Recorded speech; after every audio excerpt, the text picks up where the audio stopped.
Entonces, vamos con la lectura de El Inmortal de Jorge Luis Borges, que dice más o menos así. Salomón dijo: no hay nada nuevo sobre la tierra. Por lo tanto, así como Platón imaginó, todo conocimiento no es sino recuerdo. Así fue dada por Salomón su sentencia, que toda novedad es el olvido. Francis Bacon, ensayo número 58. En Londres, a principios del mes de junio de 1929, el anticuario Joseph Cartaphilus de Esmirna ofreció a la princesa de Lucinge los 6 volúmenes en cuarto menor de 1715 a 1720 de la Ilíada de Pope. La princesa los adquirió. Al recibirlos, cambió unas palabras con él. Era, nos dice, un hombre consumido y terroso, de ojos grises y barba gris, de rasgos singularmente vagos. Se manejaba con fluidez e ignorancia en diversas lenguas. En muy pocos minutos pasó del francés al inglés, y de inglés a una conjunción enigmática de español de Salónica y de portugués de Macao. En octubre, la princesa oyó por un pasajero del Zeus que Cartaphilus había muerto en el mar al regresar a Esmirna, y que lo habían enterrado en la isla de Ios. En el último tomo de la Ilíada halló este manuscrito. El original está redactado en inglés y abunda en latinismos. La versión que ofrecemos es literal. 1.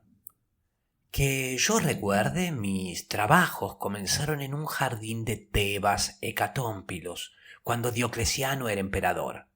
Yo había militado, sin gloria, en las recientes guerras egipcias. Yo era tribuno de una legión que estuvo acuartelada en Berenice, frente al Mar Rojo.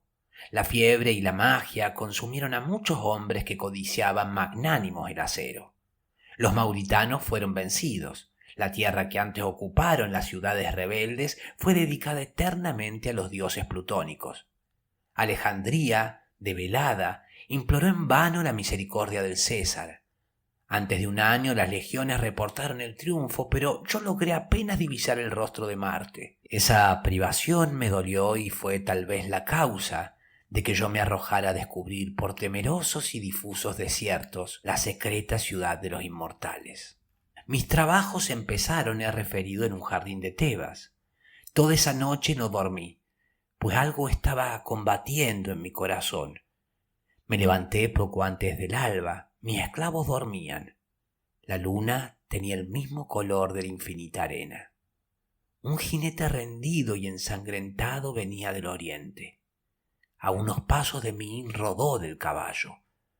Con una tenue voz insaciable me preguntó en latín el nombre del río que bañaba los muros de la ciudad. Le respondí que era el Egipto que alimentan las lluvias. Otro es el río que persigo, replicó tristemente. El río secreto que purifica de la muerte a los hombres. Oscura sangre le manaba del pecho.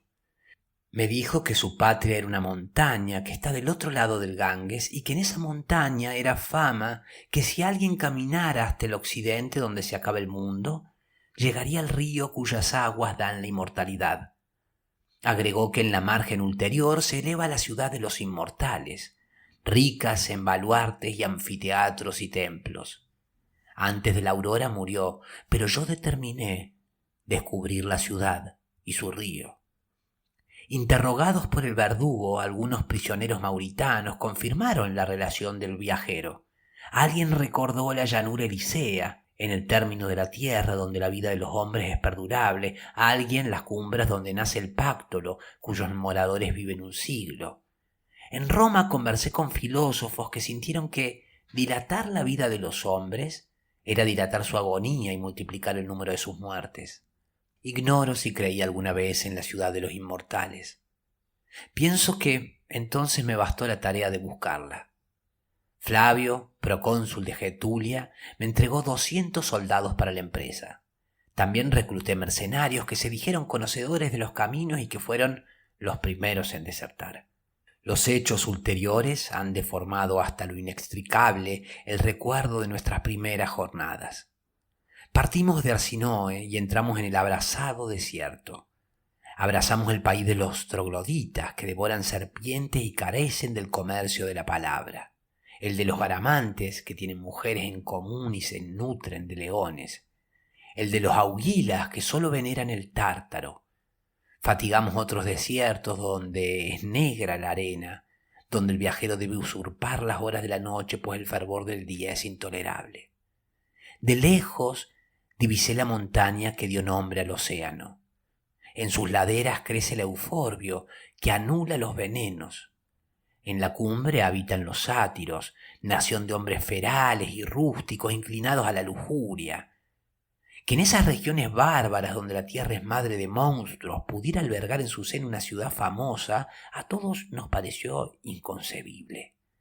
Proseguimos la marcha, pues hubiera sido una afrenta retroceder. Algunos temerarios durmieron con la cara expuesta a la luna, la fiebre los ardió. En el agua depravada de las cisternas otros bebieron la locura y la muerte. Entonces comenzaron las deserciones. Muy poco después, los motines. Para reprimirlos, no vacilé ante el ejercicio de la severidad. Procedí rectamente, pero un centurión me advirtió que los sediciosos, ávidos de vengar la crucifixión de uno de ellos, maquinaban mi muerte. Huí del campamento con los pocos soldados que me eran fieles. En el desierto los perdí entre los remolinos de arena y la vasta noche. Una flecha cretense me laceró. Varios días erré sin encontrar agua, o un solo enorme día multiplicado por el sol, por la sed y por el temor de la sed. Dejé el camino al arbitrio de mi caballo. En el alba la lejanía se erizó de pirámides y de torres. Insoportablemente soñé con un exiguo y nítido laberinto. En el centro había un cántaro. Mis manos casi lo tocaban. Mis ojos lo veían, pero tan intrincadas y perplejas eran las curvas que yo sabía que iba a morir antes de alcanzarlo. 2. Al desenredarme por fin de esa pesadilla, me vi tirado y maniatado en un oblongo nicho de piedra, no mayor que una sepultura común, superficialmente excavado en el agrio declive de una montaña. Los lados eran húmedos, antes pulidos por el tiempo que por la industria. Sentí en el pecho un doloroso latido, sentí que me abrazaba la sed. Me asomé y grité débilmente. Al pie de la montaña se dilataba sin rumor un arroyo impuro, entorpecido por escombros y arena. En la opuesta margen resplandecía bajo el último sol o bajo el primero la evidente ciudad de los inmortales. Vi muros, arcos, frontispicios y foros. El fundamento era una meseta de piedra. Un centenar de nichos irregulares, análogos al mío, surcaban la montaña y el valle. En la arena había pozos de poca hondura, de esos mezquinos agujeros, y de los nichos emergían hombres de piel gris, de barba negligente, desnudos. Creí reconocerlos. Pertenecían a la estirpe bestial de los trogloditas que infestan las riberas del Golfo Arábico y las grutas etiópicas. No me maravillé de que no hablaran y de que devoraran serpientes. La urgencia de la sed me hizo temerario. Consideré que estaba a unos 30 pies de la arena. Me tiré, cerrados los ojos, atadas a la espalda, las manos, montaña abajo. Hundí la cara ensangrentada en el agua oscura. Bebí como se abrevan los animales. Antes de perderme otra vez en el sueño y en los delirios, inexplicablemente repetí unas palabras griegas. Los ricos teucros de Celea que beben el agua negra del Esepo. No sé cuántos días y noches rodaron sobre mí. Doloroso, incapaz de recuperar el abrigo de las cavernas, desnudo en la ignorada arena, dejé que la luna y el sol jugaran con mi aciago destino. Los trogloditas, infantiles en la barbarie, no me ayudaron a sobrevivir o a morir. En vano les rogué que me dieran muerte. Un día, con el filo de un pedernal, rompí mis ligaduras. Otro, me levanté y pude mendigar o robar. Yo, Marco Flaminio Rufo, tribuno militar de una de las legiones de Roma, mi primera detestada ración de carne de serpiente. La codicia de ver a los inmortales, de tocar la sobrehumana ciudad, casi me vedaba dormir. Como si penetraran mi propósito, no dormían tampoco los trogloditas. Al principio inferí que me vigilaban, luego que se habían contagiado de mi inquietud como podrían contagiarse los perros. Para alejarme de la bárbara aldea elegí la más pública de las horas, la declinación de la tarde, cuando casi todos los hombres emergen de las grietas y de los pozos y miran el poniente sin verlo. Oré en voz alta, menos para suplicar el favor divino que para intimidar a la tribu con palabras articuladas. Atravesé el arroyo que los médanos entorpecen y me dirigí a la ciudad. Confusamente me siguieron 2 o 3 hombres. Eran, como los otros de ese linaje, de menguada estatura, no inspiraban temor sino repulsión. Debí rodar algunas hondonadas irregulares que me parecieron canteras, ofuscado por la grandeza de la ciudad. Yo la había creído cercana. Hacia la medianoche pisé, erizada de formas idolátricas, en la arena amarilla la negra sombra de sus muros. Me detuvo una especie de horror sagrado. Tan abominadas del hombre son la novedad y el desierto, que me alegré de que uno de los trogloditas me hubiese acompañado hasta el fin. Cerré los ojos y aguardé, sin dormir, que relumbrara el día. He dicho que la ciudad estaba fundada sobre una meseta de piedra. Esta meseta, comparable a un acantilado, no era menos ardua que sus muros. En vano fastigué mis pasos. El negro basamento no descubría la menor irregularidad, los muros invariables no parecían consentir una sola puerta. La fuerza del día hizo que yo me refugiara en una caverna. En el fondo había un pozo. En el pozo una escalera que se abismaba hacia la tiniebla inferior. Bajé. Por un caos de sórdidas galerías llegué a una vasta cámara circular apenas visible. Había 9 puertas en aquel sótano. 8 daban a un laberinto que falazmente desembocaba en la misma cámara. La 9ª, a través de otro laberinto, daba a una segunda cámara circular igual a la primera. Ignoro el número total de las cámaras. Mi desventura y mi ansiedad las multiplicaron. El silencio era hostil y casi perfecto. Otro rumor no había en esas profundas redes de piedra que un viento subterráneo, cuya causa no descubrí. Sin ruido se perdían entre las grietas hilos de agua herrumbrada. Horriblemente me habitué a ese dudoso mundo. Consideré increíble que pudiera existir otra cosa que sótanos provistos de 9 puertas, y que sótanos largos que se bifurcan. Ignoro el tiempo que debí caminar bajo tierra. Sé que alguna vez confundí en la misma nostalgia la atroz idea de los bárbaros y mi ciudad natal entre los racimos. En el fondo de un corredor, un no provisto muro me cerró el paso. Una remota luz cayó sobre mí. Alcé los ofuscados ojos. En lo vertiginoso, en lo altísimo, vi un círculo de luz tan azul que pudo parecerme púrpura. Unos peldaños de metal escalaban el muro. La fatiga me relajaba, pero subí, solo deteniéndome a veces para torpemente sollozar de felicidad. Fui divisando capiteles y astrálagos, frontones triangulares y bóvedas, confusas pompas del granito y del mármol. Así me fue deparado ascender de la ciega región de negros laberintos entretejidos a la resplandeciente ciudad. Emergía una suerte de plazoleta, mejor dicho de patio. Lo rodeaba un solo edificio de forma irregular y altura variable. A ese edificio heterogéneo pertenecían las diversas cúpulas y columnas. Antes que ningún otro rasgo de ese monumento increíble, me suspendió lo antiquísimo de su fábrica. Sentí que era anterior a los hombres, anterior a la tierra. Esa notoria antigüedad, aunque terrible de algún modo para los ojos, me pareció adecuada al trabajo de obreros inmortales. Cautelosamente al principio, con indiferencia después, con desesperación al fin, erré por escaleras y pavimentos del inextricable palacio. Después averigüé que eran inconstantes la extensión y la altura de los peldaños, hecho que me hizo comprender la singular fatiga que me infundieron. Este palacio es fábrica de los dioses, pensé primeramente. Exploré los inhabitados recintos y corregí. Los dioses que lo edificaron han muerto. Noté sus peculiaridades y dije, los dioses que lo edificaron estaban locos. Lo dije, bien lo sé, con una incomprensible reprobación, que era casi un remordimiento, con más horror intelectual que miedo sensible. A la impresión de enorme antigüedad se agregaron otras, la de lo interminable, la de lo atroz, la de lo complejamente insensato.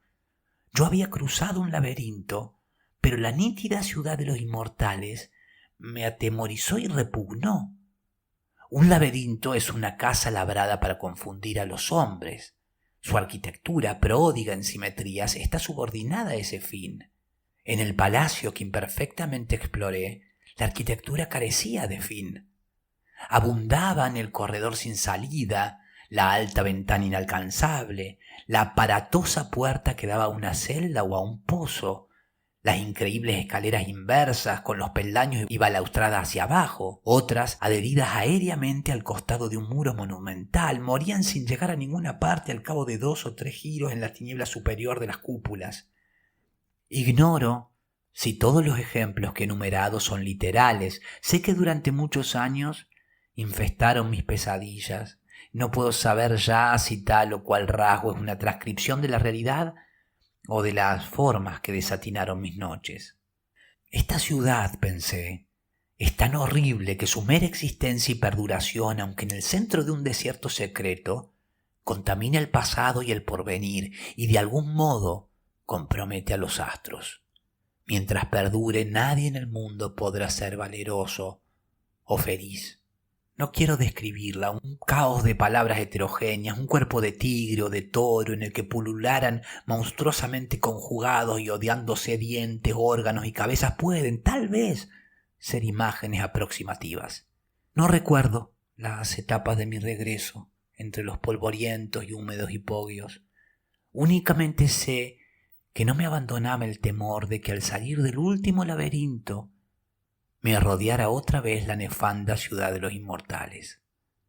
Nada más puedo recordar.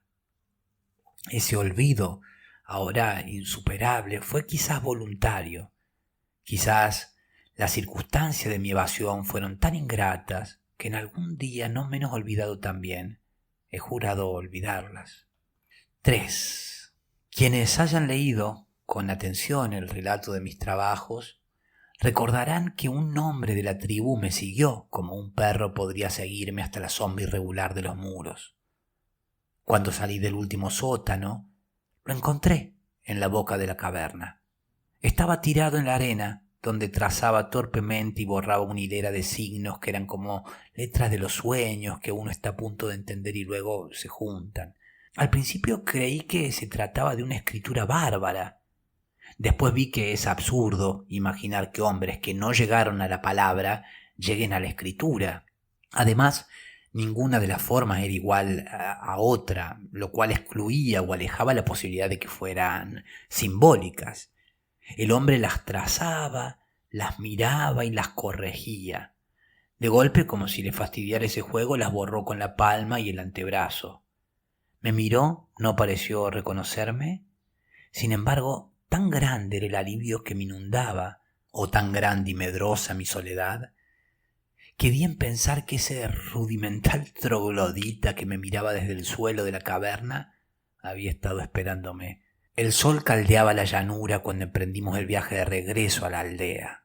Bajo las primeras estrellas, la arena era ardorosa bajo los pies. El troglodita me precedió, esa noche concebí el propósito de enseñarle a reconocer y acaso a repetir algunas palabras. El perro y el caballo, reflexioné, son capaces de lo primero. Muchas aves, como el ruiseñor de los Césares, de lo último. Por muy vasto que fuera el entendimiento de un hombre, siempre sería superior al de los irracionales. La humildad y miseria del troglodita me trajeron a la memoria la imagen de Argos, el viejo perro moribundo de la Odisea, y así le puse el nombre de Argos, y traté de enseñárselo. Fracasé y volví a fracasar. Los arbitrios, el rigor y la obstinación fueron del todo vanos, Inmóvil, con los ojos inertes, no parecía percibir los sonidos que yo procuraba inculcarle. A unos pasos de mí, era como si estuviera muy lejos. Echado en la arena como una pequeña y ruinosa esfinge de lava, dejaba que sobre él giraran los cielos desde el crepúsculo del día hasta el de la noche. Juzgué imposible que no se percatara de mi propósito. Recordé que fama entre los etíopes que los monos deliberadamente no hablan para que no los obliguen a trabajar, y atribuía a suspicacia o a temor el silencio de Argos. De esa imaginación pasé a otras aún más extravagantes. Pensé que Argos y yo participábamos de universos distintos. Pensé que nuestras percepciones eran iguales, pero que Argos las combinaba de otra manera y construía con ellas otros objetos. Pensé que acaso no había objetos para él, sino un vertiginoso y continuo juego de impresiones brevísimas. Pensé en un mundo sin memoria, sin tiempo. Consideré la posibilidad de un lenguaje que ignorara los sustantivos, un lenguaje de verbos impersonales o indeclinables epítetos. Así fueron muriendo los días, y con los días los años. Pero algo parecido a la felicidad ocurrió una mañana. Llovió con lentitud poderosa. Las noches del desierto pueden ser frías, pero aquella había sido un fuego. Soñé que un río de Tesalia, a cuyas aguas yo había restituido un pez de oro, venía a rescatarme. Sobre la roja arena y la negra piedra yo la oía acercarse, la frescura del aire y el rumor tareado de la lluvia me despertaron. Corrí desnudo a recibirla. Declinaba la noche, bajo las nubes amarillas la tribu, no menos dichosa que yo, se ofrecía a los vivos aguaceros en una especie de éxtasis. Parecían coribantes a quienes posee la divinidad. Argos, puestos los ojos en la esfera, gemía, raudales le rodaban por la cara, no solo de agua, sino, después lo supe, de lágrimas. ¡Argos!, le grité, ¡Argos! Entonces, con mansa admiración, como si descubriera una cosa perdida y olvidada hace mucho tiempo, Argos balbuceó estas palabras: Argos, perro de Ulises. Y después también, sin mirarme, este perro tirado en el estiércol. Fácilmente aceptamos la realidad, acaso porque intuimos que nada es real. Le pregunté qué sabía de la Odisea. La práctica del griego le era penosa. Tuve que repetir la pregunta. Muy poco, dijo. Menos que el rapsoda más pobre. Ya habrán pasado 1100 años desde que la inventé. Todo me fue dilucidado aquel día. Los trogloditas eran los inmortales. El riacho de aguas arenosas, el río que buscaba el jinete.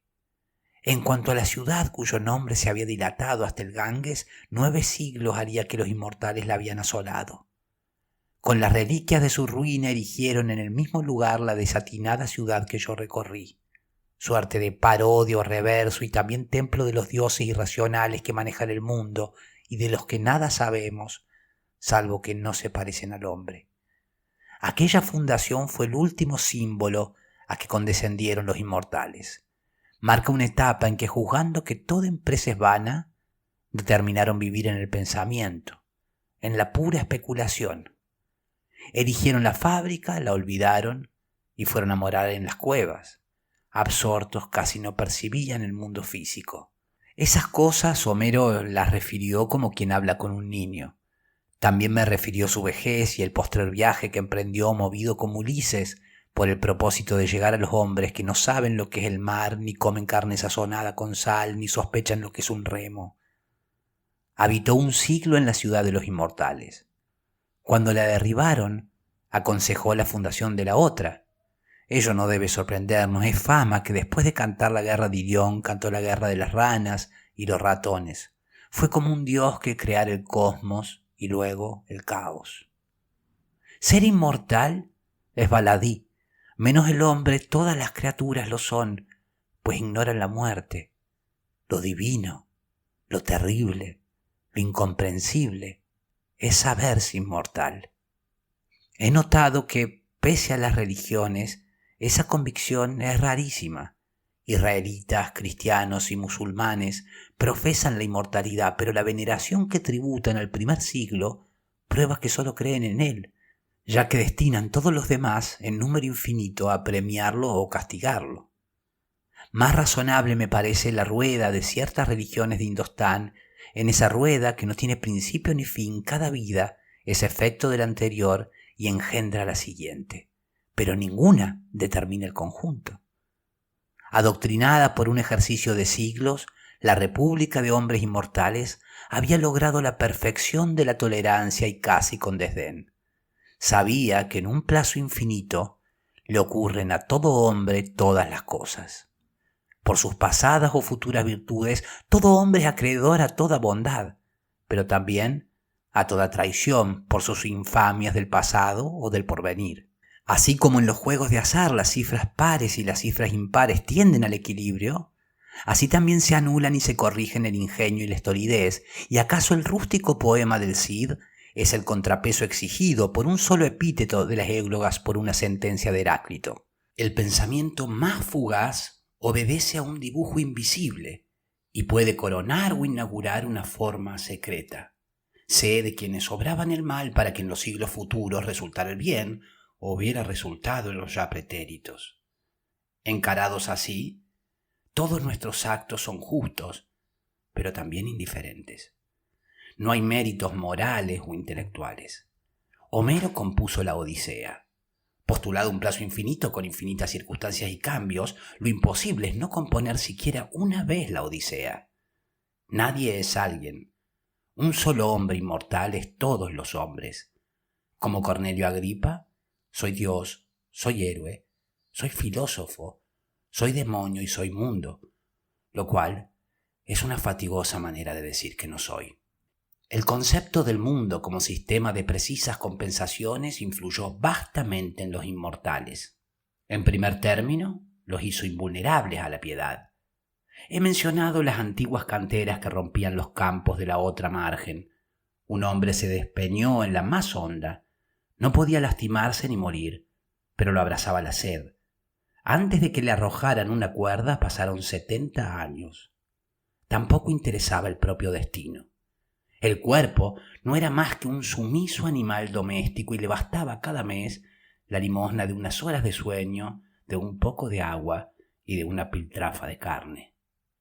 Que nadie quiera rebajarnos a setas. No hay placer más complejo que el pensamiento, y a él nos entregábamos.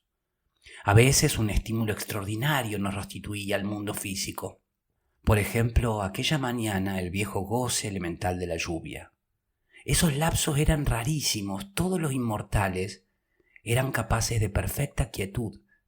Recuerdo alguno a quien jamás he visto de pie. Un pájaro anidaba en su pecho. Entre los corolarios de la doctrina de que no hay cosa que no esté compensada por otra, hay uno de muy poca importancia teórica, pero que nos indujo, a fines o a principios del siglo X, a dispersarnos por la faz de la tierra. Cabe en estas palabras: existe un río cuyas aguas dan la inmortalidad. En alguna región habrá otro río cuyas aguas la borren. El número de ríos no es infinito. Un viajero inmortal que recorre el mundo acabará algún día por haber bebido de todos. Nos propusimos descubrir ese río. La muerte, o su alusión, hace preciosos y patéticos a los hombres. Estos se conmueven por su condición de fantasmas. Cada acto que ejecutan puede ser el último. No hay rostro que no esté por desdibujarse como el rostro de un sueño. Todo entre los mortales tiene el valor de lo irrecuperable y de lo azaroso. Entre los inmortales, en cambio, cada acto y cada pensamiento es el eco de otros pensamientos que en el pasado lo antecedieron sin principio visible, o el fiel presagio de otros que en el futuro lo repetirán hasta el vértigo. No hay cosa que no esté perdida como entre infatigables espejos. Nada puede ocurrir una vez, nada es preciosamente precario. Lo elegíaco, lo grave, lo ceremonial no rigen para los inmortales.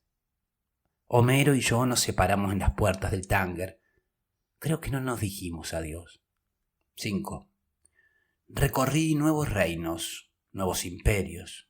En el otoño de 1066 milité en el puente de Stamford. Ya no recuerdo si en las filas de Harold, que no tardó en hallar su destino, o en las de aquel infausto Harald Hardrada, que conquistó 6 pies de tierra inglesa o un poco más. En el 7º siglo de la Égira, en el arrabal de Bulak, transcribí con pausada caligrafía, en un idioma que he olvidado, en un alfabeto que ignoro, los 7 viajes de Sinbad y la historia de la ciudad de bronce. En un patio de la cárcel de Samarcanda he jugado muchísimo al ajedrez. En Bikanir he profesado la astrología y también en Bohemia. En 1683 estuve en Kolosvar y después en Leipzig. Y en Aberdeen, en 1714, me suscribí a los 6 volúmenes de la Ilíada de Pope. Sé que los frecuenté con deleite. Hacia 1729 discutí el origen de ese poema con un profesor de retórica llamado, creo, Jean Baptista. Sus razones me parecieron irrefutables. El 4 de octubre de 1921, el Patna que me conducía a Bombay tuvo que fondear en un puerto de la costa eritrea. Bajé. Recordé otras mañanas muy antiguas, también frente al Mar Rojo, cuando yo era tribuno de Roma, y la fiebre y la magia y la inacción consumían a los soldados. En las afueras vi un caudal de agua clara. La probé, movido por la costumbre. Al repechar el margen, un árbol espinoso me laceró el dorso de la mano. El inusitado dolor me pareció muy vivo. Incrédulo, silencioso y feliz, contemplé la preciosa formación de una lenta gota de sangre. De nuevo soy mortal, me repetí. De nuevo me parezco a todos los hombres. Esa noche dormí hasta el amanecer. He revisado al cabo de un año estas páginas. Me constan que se ajustan a la verdad, pero en los primeros capítulos, y aún en ciertos párrafos de los otros, creo percibir algo falso. Ello es obra tal vez del abuso de rasgos circunstanciales, procedimiento que aprendí en los poetas y que todo lo contamina de falsedad, ya que esos rasgos pueden abundar en los hechos, pero no en su memoria. Creo, sin embargo, haber descubierto una razón más íntima. La escribiré, no importa que me juzguen fantástico. La historia que he narrado parece irreal, porque en ella se mezclan los sucesos de 2 hombres distintos. En el primer capítulo, el jinete quiere saber el nombre del río que baña las murallas de Tebas. Flaminio Rufo, que antes ha dado a la ciudad el epíteto de Hecatómpilos, dice que el río es el Egipto. Ninguna de esas locuciones es adecuada a él, sino a Homero, que hace mención expresa en la Ilíada de Tebas Hecatómpilos, y en la Odisea, por boca de Proteo y de Ulises, dice invariablemente Egipto por Nilo. En el capítulo 2, el romano, al beber el agua inmortal, pronuncia unas palabras en griego. Esas palabras son homéricas y pueden buscarse en el final del famoso catálogo de las naves. Después, en el vertiginoso palacio, habla de una reprobación que era casi un remordimiento. Esas palabras corresponden a Homero, que había proyectado ese horror. Tales anomalías me inquietaron. Otras, de orden estético, me permitieron descubrir la verdad.